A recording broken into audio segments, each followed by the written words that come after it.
Bonjour tout le monde, j'espère que vous portez bien. On se revoit aujourd'hui pour une toute nouvelle vidéo très intéressante qui va nous parler des types de prise des liquidités. Alors, la vidéo d'aujourd'hui, elle va en fait consister à nous parler des types de prise des liquidités parce que je me suis rendu compte que la prise des liquidités, c'est un sujet qui n'est pas trop abordé par la plupart des youtubeurs. Alors je me suis dit que je vais vous sortir aujourd'hui une vidéo qui va parler là-dessus. Alors, dans la vidéo, on va pouvoir parler des trois types de prises de liquidités. Ok. Sans pour autant s'attarder, on va s'attaquer à la partie pratique, non théorique, pardon, pour pouvoir d'abord illustrer ça avec des dessins, on va dépasser au graphique. Alors, on voit ici que notre premier type de prise de liquidité, ça s'appelle des equal high et des equal low. D'abord, qu'est-ce que c'est les equal high? Les equal high, c'est un peu en anglais, ça veut dire des high qui sont au même point d'égalité. Comme vous le voyez ici, les equal high, c'est tout simplement quand le marché, il teste sur une même zone pour créer une sorte de ligne très bien fixe, ok, qui va pouvoir délimiter les retails, qui vont pouvoir prendre ça pour les résistances, et puis ils vont vouloir vendre ici, ok. Nous, on va appeler ça des equal high. Des equal high aussi, il faut savoir que c'est quand il y en a, plus de 3 points de contact qui se touchent au même endroit. Il n'y a pas un point qui est au-dessus de l'autre, ok. J'espère que là vous comprenez, ok. Vous voyez que ce point ici, ce point ici, ce point ici n'est pas au-dessus de l'autre. Nous, on va appeler ça des equal high, ok. Et la prise des equal high se fait comme comme ici, ok. On voit il y a arrêt test, pardon, test, et puis on voit que les big boys vont venir prendre la liquidité ici. Ok, et c'est exactement la même chose un peu partout. Equal high, equal low. Equal low, vous comprenez que c'est un peu l'inverse. Ok, equal high, si la différence c'est seulement high et low. Ok, equal high, equal low. Equal low, c'est tout simplement, c'est quand ça se passe en fait en bas, ok. Donc des lots qui sont au même poids d'égalité. Comme vous voyez, les big boys, qu'est-ce qu'ils vont faire? Ils font ça expressement, ok. Il va venir, il va arrêter les marchés, il va tester. Vous voyez très bien qu'ici, les big boys n'est pas venu passer en bas. Donc, il crée une zone de support pour les retail. Et qu'est-ce que les retail vont vouloir faire? Et ils vont vouloir acheter ici. Et pourtant, non. On n'achète pas ici. Pourquoi? Parce que quand vous voyez ces genres de figures ici, dites-vous que ça, c'est de la liquidité et que ça doit sauter. Ok? On se compare là-dessus, je crois. Ok? Du coup, la majorité, je dirais, quand ils voient ce genre de figures, ils vont prendre ça pour les supports. Donc, pour eux, ici, les marchés vont monter. Ok, nickel. Premier point de touche, deuxième point de touche. Et ils vont vouloir acheter ici. Ok? Ce qui est dommage. Et la plupart des retail vont vouloir acheter ici. On voit juste la suite que ici, quand il se place ici, bon, qu'est-ce que les marchés font? Qu'est-ce que le marché fait, pardon? Il vient, il prend leur liquidité et juste après que les marchés aient pris leur liquidité, il va directement décoller, ok? Il faut savoir que quand je dis que les marchés viennent de prendre leur liquidité, là, j'ai fait allusion à leur stop loss, ok? Du coup, les big boys, ceux qui contrôlent les marchés, les grosses banques, ok, et ils ne font que chercher leur argent.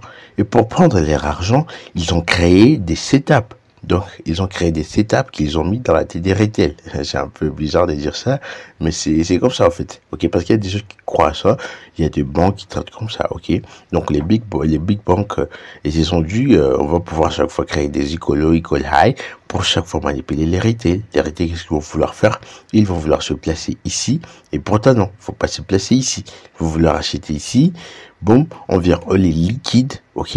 On les liquide et puis les marchés décollent. Ce n'est pas du hasard. Dites-vous que quand le marché prend la liquidité, là, il a toute sa force pour pouvoir faire des gros moves. Du coup, il vient, il vous liquide directement, il décolle. Ce n'est pas du hasard. Ça veut dire que tout simplement, vous avez été liquidé, pardon, et vous ne savez pas, faites la notion des equal high, equal low. C'est très important, ok?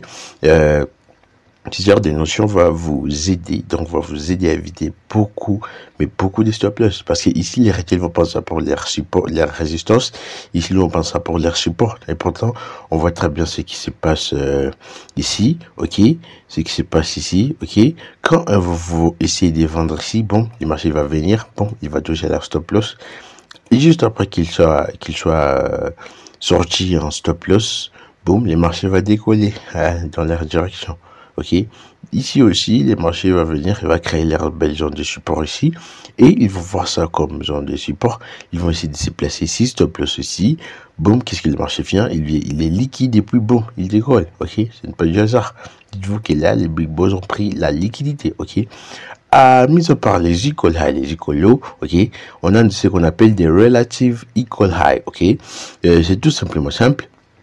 Il faut comprendre que des relatives equal high, c'est tout simplement des high. Bien sûr, c'est les mêmes principes pour des equal high, mais ici, vous voyez que les points de contact ici ne sont pas sur la même ligne, ok. Vous voyez qu'ici, ces points ici n'est pas exactement sur cette ligne ici. Ce point ici n'est pas sur cette ligne ici. En fait, le principe, c'est quoi? Le principe, c'est de vous dire que les relative equal high et relative equal low, ok. Le principe, c'est simple. C'est quand les marchés, il vient, ok, boum, il ne vient pas directement sur la même ligne, il fait des highs qui sont bien sûr pas sur la même ligne, mais tout de même ce sont des equal highs. Pourquoi? Parce que les retail, eux, qu'est-ce qu'ils vont voir ici? Et ils vont tracer comme ça, ok. Pour tracer leur zone de résistance, ils vont tracer comme ça, boum, et ils vont essayer de se placer ici. Pour nous directement, on prend ça pour des equal high, ok. Et dites-vous que ces genres de figures, c'est relative equal high. La plupart des traders ne savent pas reconnaître que c'est des equal high, ok. C'est tout simplement des equal high, sauf que les points ici ne sont pas sur la même ligne. C'est tout simplement la différence, ok. Et vous brûlez pas la tête, ok. Dites-vous que des relative equal high et relative equal low, c'est la même chose, c'est le même principe. Les prix, ici, il va créer des highs qui ne sont certes pas sur le même point. Et puis bon, on voit que le prix va venir, bon, il va les liquider. Il va prendre la liquidité et puis bon, les marchés va pousser à la baisse. D'où prise des stop loss des retail, des personnes qui ne savent pas tout ce principe.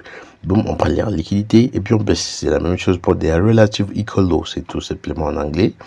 Il faut savoir que les Américains, ce sont les meilleurs traders. Hein. Il n'y a pas meilleur. Et ce sont eux qui, bon, parfois, vous savez, ces mecs, ils ont tout, quoi. Ouais.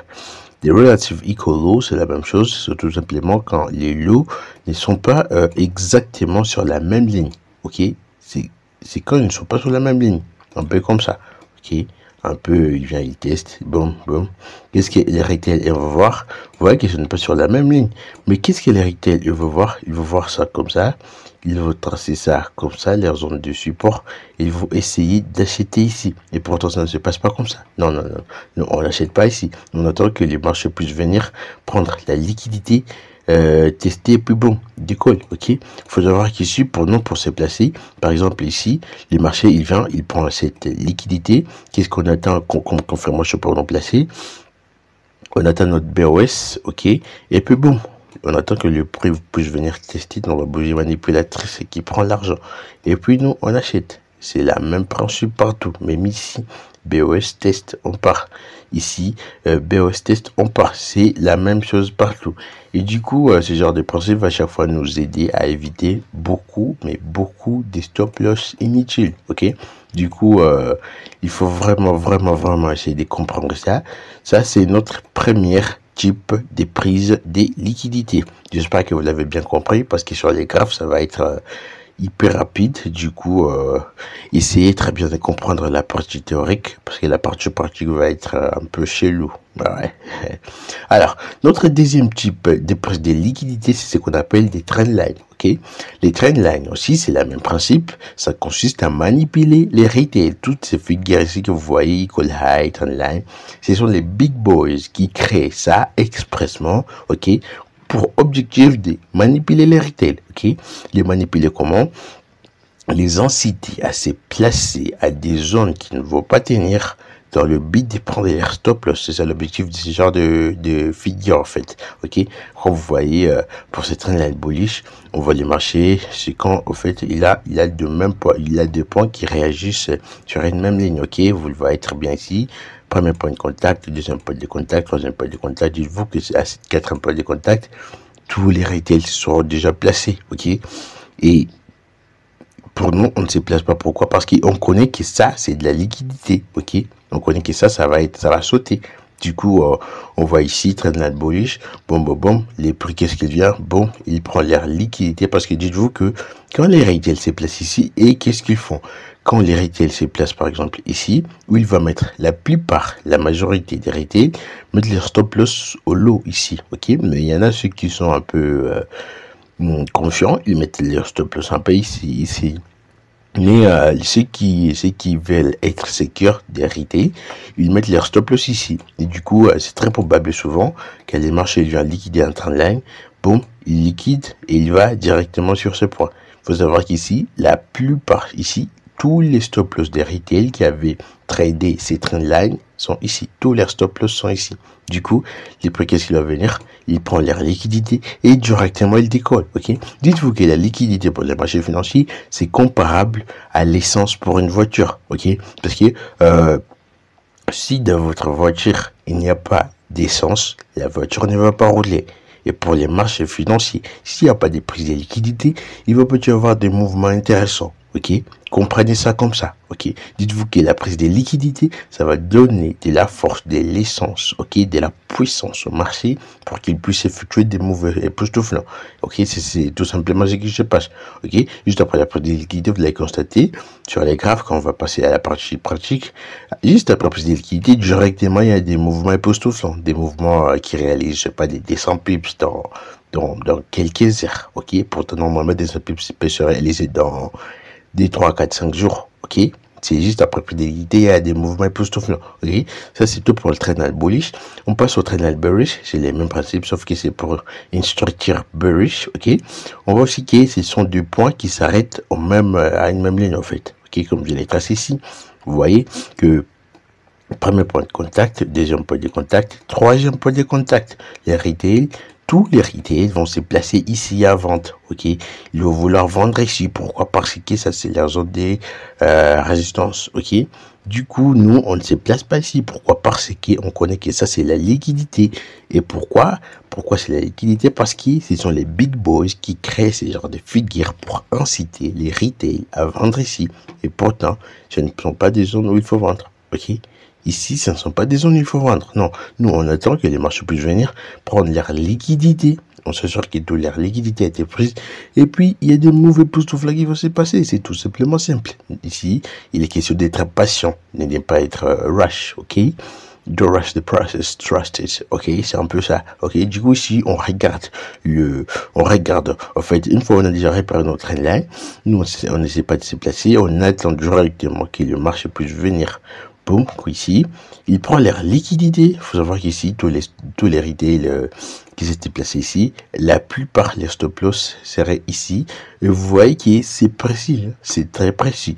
Quand le marché, il vient, il s'assure qu'il a déjà pris la liquidité de tous les retail, directement, il y a des mauvais époustouflants à la baisse qui s'effectuent. Ce n'est pas du hasard. Il y a de la logique derrière, ok? Dites-vous que chaque mouvement sur les marchés financiers a une logique derrière. Ce ne sont pas des montagnes riches, ok? Et du coup, vous voyez ici que, comme je vais vous le dire, la liquidité, c'est comme de l'essence pour les marchés financiers. Il prend la liquidité directement, un move intéressant va se passer. Et c'est comme ça, en fait, qu'on va pouvoir trader. On va pas pouvoir prendre des cells ici, éviter des stop loss à la con. C'est comme ça que moi je les appelle. Des stop loss à la con. Pourquoi? Parce qu'on connaît ça, c'est une zone de liquidité, ça va péter. Dites-vous que quand vous ne savez pas repérer vos zones de liquidité sur le marché, c'est que c'est vous la liquidité, c'est tout simplement simple. Si vous n'êtes pas capable de repérer où sont les liquidités, c'est vous la liquidité. Alors, sans pour tarder, on va passer à notre troisième type de prise de liquidité, c'est C'est le type de prise de liquidité qui est vraiment compliqué à comprendre. En fait, ce troisième type de prise de liquidité, ça fait partie de ce qu'on appelle les endissements, ok? Il faut savoir que les endissements comprennent plusieurs types de prise de liquidité. Il y en a plusieurs. Et bon, bien sûr, je sortirai d'autres vidéos je sortirai une vidéo sur l'endissement qui va pouvoir parler de tous ces types de prise de liquidité. Ici, donc, je vous ai tout simplement pris un exemple clair, simple, rapide à comprendre. Ok, alors on débute avec l'indice bullish. L'indice bullish, vous voyez la structure ici, c'est très important parce que ces genres de figures, ce n'est pas tout le monde qui comprend ça. Hein. Ce sont des figures qui sont vraiment trop difficiles à repérer sur le marché financier. Mais je vais vous montrer comment repérer ça sur les graphes. Ok, ici vous voyez, on a un pichon retracement, un pichon. Ou donc qu'est-ce qui va nous montrer que ça c'est notre inducement. Voilà, ici on a un pichon retracement, c'est un pichon qui devait venir BOS cette structure pour montrer qu'on continue la tendance bullish ne vient pas BOS. Qu'est-ce qu'elle fait? Elle vient tout simplement cette structure, elle vient tout simplement tester de cette zone d'offre. Du coup, dites-vous directement dans la tête que quand vous voyez ces genres de figures, dites-vous directement que cela vient passer pour un inducement. Qu'est-ce qu'un inducement? Un inducement, c'est tout simplement une figure qui va inciter encore les idées à se placer. Un inducement, c'est aussi la liquidité. Hein.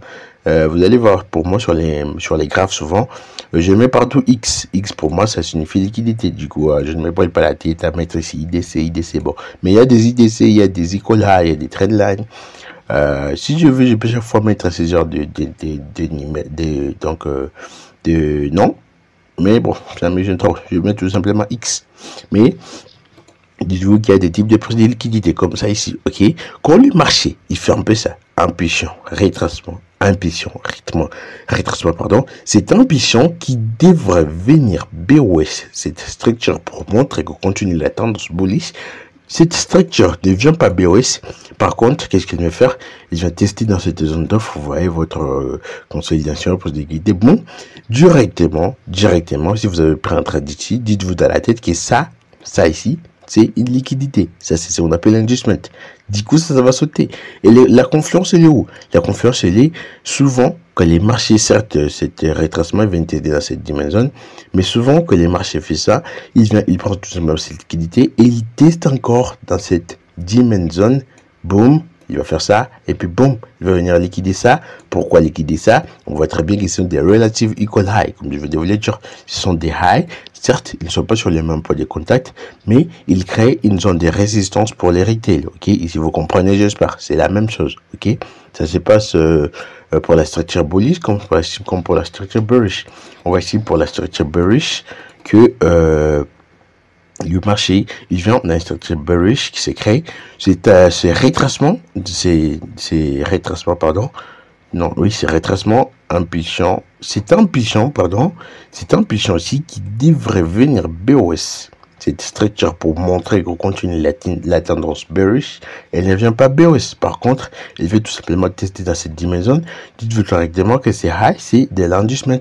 Du coup, il vient, il prend l'inducement, il teste dans la zone d'offre, boum, il donne une impulsion bearish qui va venir prendre nos relatives equal ici. Vous voyez la confiance qu'ici, il prend la liquidité pour aller prendre la liquidité. Dites-vous que le marché se déplace que comme ça, d'un niveau de liquidité à un autre, ok?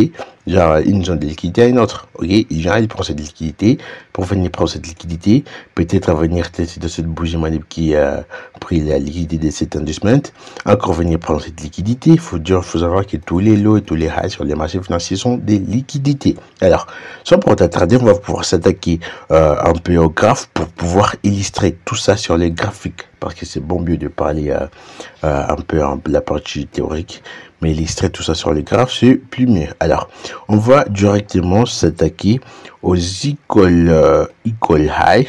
Ouais. Je vais repérer ça sur les graphes, histoire de ne pas perdre de temps. Ok. Du coup, je vais vous montrer tout ça directement. Ok. Equal low, on débute avec les equal low. Ok.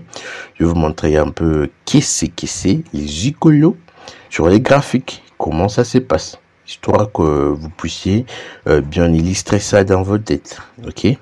C'est bien compris. Alors, on débute avec dans Equal High.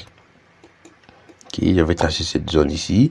Pour exemple, les equal high. Qu'est-ce que c'est les equal high? Comme je vous l'ai dit, ce sont des points de contact qui sont sur le même, qui sont sur la même zone. Ok, voyez ici, qu'est-ce que le marché fait?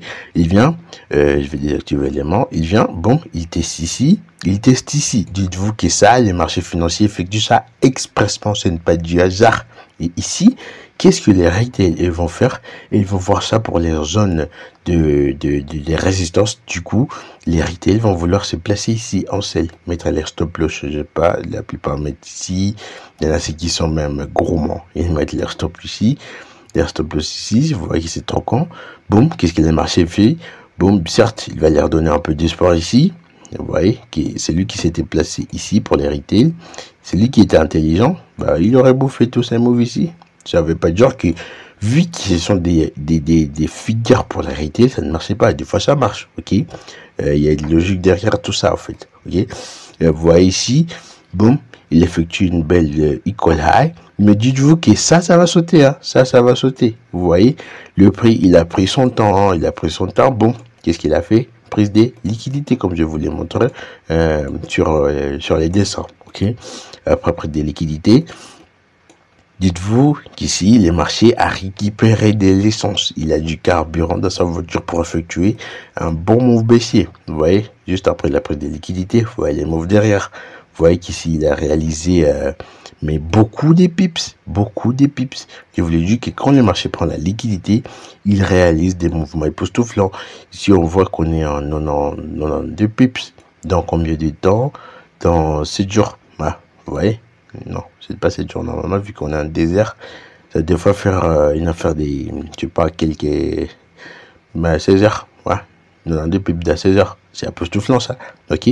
Parce que vous voyez, par exemple, ici, il a réalisé tous ces moves, ça a pris beaucoup de jours. Vous voyez que ce sont des mouvements qui sont un peu...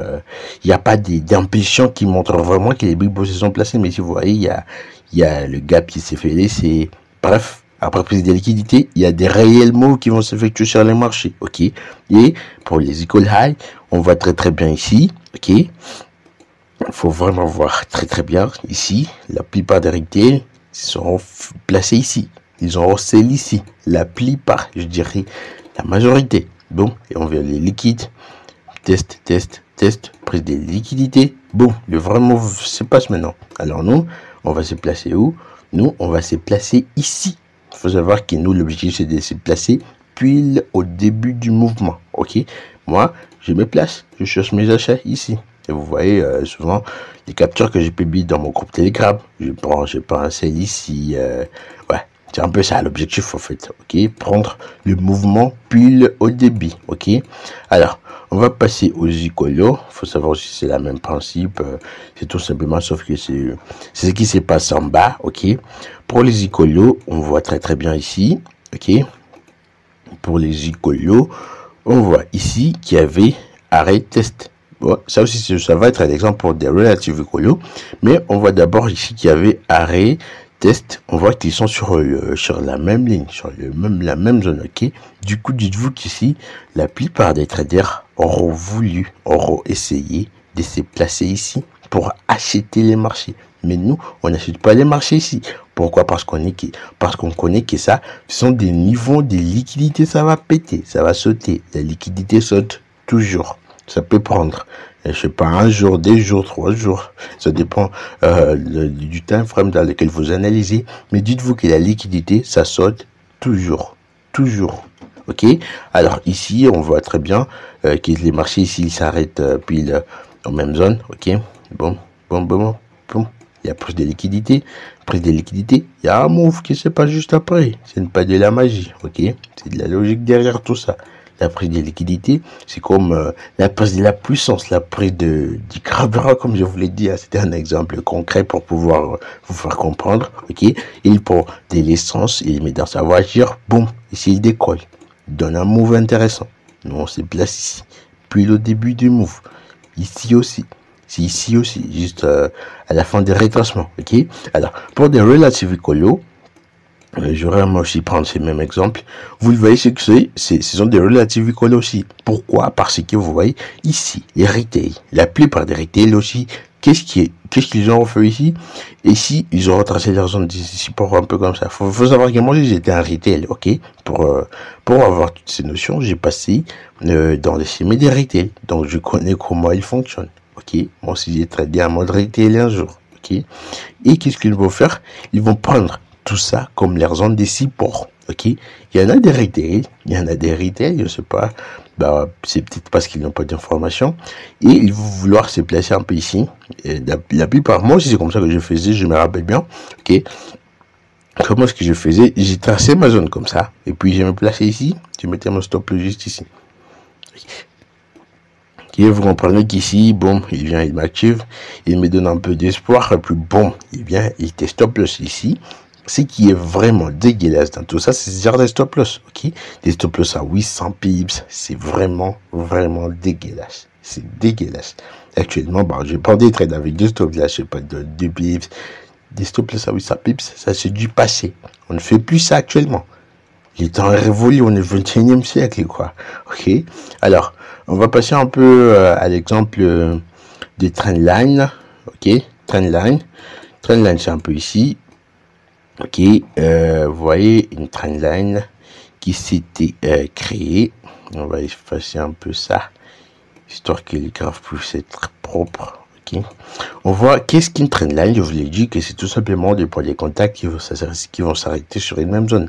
On voit que c'est exactement ce qui s'est effectué ici. On voit ici notre premier point de contact, deuxième. Ici, tous les retail se sont placés. Certes, ici, ils ne se sont pas liquidés directement. Ça arrive. Ok, ça arrive que parfois les big boss ne liquident pas directement, mais dites-vous que tôt ou tard, la liquidité saute toujours. Même certes, pour un retail qui aura pris son trade ici, bon, il sera pris oui des RR. Je vous dis pas que parce que ce sont des figures de plus liquidité, ça ne marche pas. Des fois, ça marche. Des fois, des retail, ils se prennent de l'argent ici. Non, ils en prennent un peu des billets. Ok, mais dites-vous que tôt ou tard, la liquidité va toujours sauter. Qu'est-ce qu'on voit ici? Arrêt, test. Qu'est-ce que le marché fait? Bon, il y a pris de liquidité. Ok? Ah, juste à peu près de cette liquidité, il y a ce move ici qui s'effectue. Ce n'est pas du hasard. Ok? Ce n'est pas du hasard. Ça, c'est trendline. Et ça s'effectue dans les deux sens. Bullish comme bearish. Ok? On voit plus de liquidité dans notre trendline. Bon, il y a un move. Ok? Pour la structure bearish maintenant, on voit ici qu'il y a des points de contact qui s'effectuent sur une même zone. Ici, ok. Et puis bon, les marchés, qu'est-ce qu'il fait? Bon, il prend l'air liquidité ici, ok. Et puis qu'est-ce qui s'effectue juste après cette prise de cette liquidité? Il y a ces moves baissiers. Ce n'est pas du hasard. Pas du hasard. Dites-vous qu'ici, il y a même des banques qui traitent comme ça. Genre, il y a des banques, lui, il va venir, il va vouloir se placer ici, en sell, mettre son stop, je sais pas, la plupart on tire des highs. Bon, il met son stop ici, on vient, on les liquide avec un stop loss à 2498 pips, ce qui est débile pour moi, ouais, ce qui est vraiment débile. On vient, on le liquide, et puis boum, le vrai move alors va s'effectuer juste après que le marché ait pris sa liquidité, ok? Il faut savoir que les big boss créent ce genre de figure expressément pour prendre leur liquidité, ok? Du coup, il faut être attentif, il ne faut pas se faire avoir comme eux, parce que nous on connaît le principe, en fait. Ok, ici on prend la liquidité, boum, il y a un move baissier qui s'effectue. Ok, je crois que pour les trendlines là vous avez bien capté. Alors on va passer à notre troisième type de prix de liquidité. Ce qui est vraiment compliqué, c'est l'endissement. C'est vraiment bizarre à comprendre. Donc ici, il faut vraiment être attentif. Alors, l'endissement, qu'est-ce que je vous ai dit? Je vais vous rappeler un peu, histoire de vous rappeler vite. On s'est dit l'endissement bullish, par exemple, pour ce que je vais expliquer ici. C'est tout simplement quand les marchés effectuent une structure bullish, ok? Et puis, il va donner une impulsion. Cette impulsion, qu'est-ce qu'il va faire? Il ne va pas venir BOS, cette structure, pour montrer qu'on continue la tendance bullish. Par contre, il va venir tester dans cette zone d'offre ici, et puis boum, directement nous dans notre titre connect, et ça c'est notre indicement. Du coup ça c'est de la liquidité. Les points il vient, boum, il liquide, il teste dans cette dimension, et puis bon, il monte à la hausse. C'est ce qui se passe. Alors on va un peu passer sur les graphes pour pouvoir vous montrer tout ça. Ok, alors ici, qu'est-ce qu'on voit? On voit qu'ici, le marché nous effectue une structure bullish. Alors, on voit très bien qu'ici, bon, il donne impulsion. Pardon, il donne impulsion, retracement, impulsion, retracement. Cette impulsion qui devrait venir BOS, cette structure bullish pour continuer, pour montrer qu'on continue la tendance bullish, elle n'est pas venue BOS, ok, elle n'est pas venue BOS. On voit très bien que il a m'a donné le retracement à impulsion. Cette impulsion ici n'est pas venue BOS directement dans nos têtes. Ça doit être automatique. On trace, c'est le com, inducement, liquidité, ça doit sauter. C'est obligé que ça saute. Ok. Et directement, quand vous êtes capable de repérer ce genre d'inducement, dites-vous que là, vous êtes en pro. Là, vous allez être capable de vous éviter beaucoup de stop loss. Certes, là, moi, je suis en train de vous expliquer ça.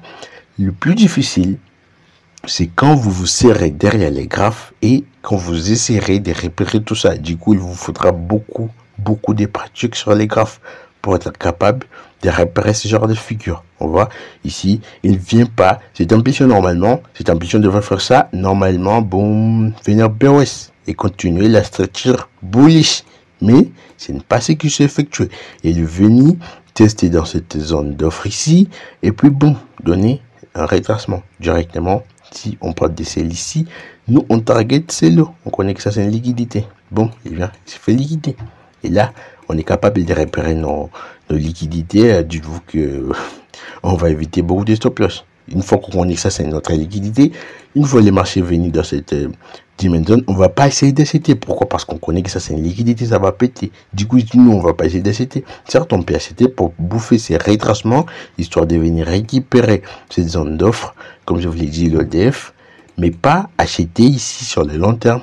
Acheter ici et commencer à targeter, je ne sais pas, des highs ici, ça serait débile. Pourquoi? Parce qu'on connaît que ça va sauter. Certes, on peut acheter ici pour targeter cette zone d'offre. Une fois dans cette zone d'offre, on cherche des sells pour venir targeter la liquidité. C'est un peu comme ça qu'il faut trader, ok? Et c'est très difficile à repérer sur les graphes, ok? Et du coup, il vous faudra beaucoup de pratiques pour être capable d'embarquer tout ça sur les graphes. Alors, on va passer pour l'IDC de la structure bearish, ok? Ici, cet IDC, c'est toujours compliqué à comprendre, donc faut toujours être attentif. Si vous ne comprenez pas, n'hésitez pas à retourner en arrière de la vidéo, histoire de bien comprendre. C'est important, c'est pour votre bien. Ça va vous aider à éviter beaucoup de stop loss. Alors, ici, qu'est-ce qu'on voit? Ici, on voit la structure. Ici, on était bearish, BOS. Ouais, la connexion bug un peu. Ça bug. Bon, on va voir ce qu'on va faire. Putain, ouais. C'est revenu à la normale. On était où? On était sur l'indice bearish. Bearish, je crois. Ouais. C'était ici. Alors, je vous disais qu'ici, on avait une structure bearish ici. OK? Et grâce à ça, on est passé bullish. Du coup, le marché devrait nous faire des réactions de plus en plus haut. Alors, ici, on voit boum. Et je vais vous expliquer dans la vidéo pourquoi ça, c'est une liquidité. En bref, c'est parce qu'il a donné qu'un baisse de continuation. Un baisse de continuation, c'est parce qu'il y a beaucoup de types de BOS. Il faut le savoir. Il y a beaucoup de types de BOS. Et puis, boum, il vient liquide ça. On voit très bien ici que l'impulsion, après avoir pris la liquidité, cette impulsion ici devrait venir BOS ici. Il devrait, c'était ça part du travail qu'il devait effectuer. Mais non, il n'est pas venu BOS. Qu'est-ce qu'il est venu? Il est venu tout simplement tester dans cette zone d'offre. Du coup, son low pass inducement. C'est simple, ok? Et on voit, bon, il vient le test dans cette dimension pour donner les vraies impulsions. Après nous avoir laissé des relative equal high. Bon, liquidité en plus. Il vient, il liquide tout ça. Et les marchés décollent. On voit très bien. Il prend la liquidité. Les retails qui sont placés, qui ont essayé d'acheter sur cette dimension. On voit qu'on les a donné un peu d'espoir avec ces petits moves. Ouais, ils postent sur Telegram, Instagram et tout. Bon, on verra les liquides. On teste dans la dimension. Alors, le vrai move du marché s'effectue maintenant. On va aller impulsion derrière. Ça, c'est le vrai move maintenant du marché. Ok, l'impulsion, boum, qui va donner un mauvais époustouflant. Ok, c'est un peu ça à propos de ces trois types de prises de liquidité. Si vous n'avez pas compris, surtout n'hésitez pas à retourner en arrière, histoire de bien comprendre. C'est important, c'est très très important. Ok, ce genre de figure, ça vaut de l'or, ça vaut de l'or. Moi, ça m'a pris beaucoup de temps à être capable d'illustrer ça sur les graphiques. Okay? Et surtout sur les marchés réels, là, genre sur les prix actuels, être capable de repérer que ça c'est une liquidité et essayer de se placer ici. Ok, j'ai un trade que j'ai pris, je sais pas, c'était où, c'était, je crois, c'était ici. Ouais, c'était ici. Ok, il faut beaucoup de temps de les graphes. Ok, j'ai pris un trade avec un stop, je sais pas, je sais pas comment dire ça. Et moi, j'ai validé une trentaine de RR. Et être capable de prendre ce genre de trades, il faut beaucoup de temps de les graphes. Beaucoup de temps, ok. Et du coup, il faut mettre beaucoup de pratique. Et aussi, faut pas oublier qu'il faut trust the fucking process. That a little bit more fucking rule, ok. Si on croit au putain de processus, dites-vous que tout va être possible pour vous. Ça m'a pris beaucoup de temps. J'ai débuté comme tout le monde. Je ne m'y connaissais pas en trading, mais maintenant, je suis capable de faire des merveilles. Ok, des merveilles dans d'autres traders du ski bas. Mec, tu es vraiment fort. Faut tout simplement mettre du taf, beaucoup de travail, et vous allez aussi être capable de faire ce genre de choses. Ok, et ça va être votre quotidien. Ça va être normal pour vous. Alors, je vous dis. J'espère que la vidéo vous aura plu. Alors, je vous prie de vous abonner en masse. Abonnez-vous en masse. On va créer une très très grande communauté. Ok, une très très grande communauté en tout cas qui va avoir pour objectif aider toute personne qui veut se lancer en trading. Ok, certes, j'ai une formation gratuite. Surtout, n'hésitez pas à aller la visualiser. Elle se trouve dans ma playlist. Abonnez-vous en masse, partagez les liens. Abonnez-vous sur mes canaux Telegram, Instagram, sur YouTube également. On va créer une très très grande communauté qui a pour objectif aider toute personne qui veut se lancer à trading. Ok, et ce genre de vidéos, ça vaut de l'or. Ça vaut de l'or pour une personne qui veut réellement se lancer en trading. Ce genre de vidéos vaut de l'or. Alors, n'hésitez surtout pas à vous abonner, de liker et tout, partagez-les avec vos amis. J'espère que la vidéo vous aura plu. On se dit à bientôt. Ciao.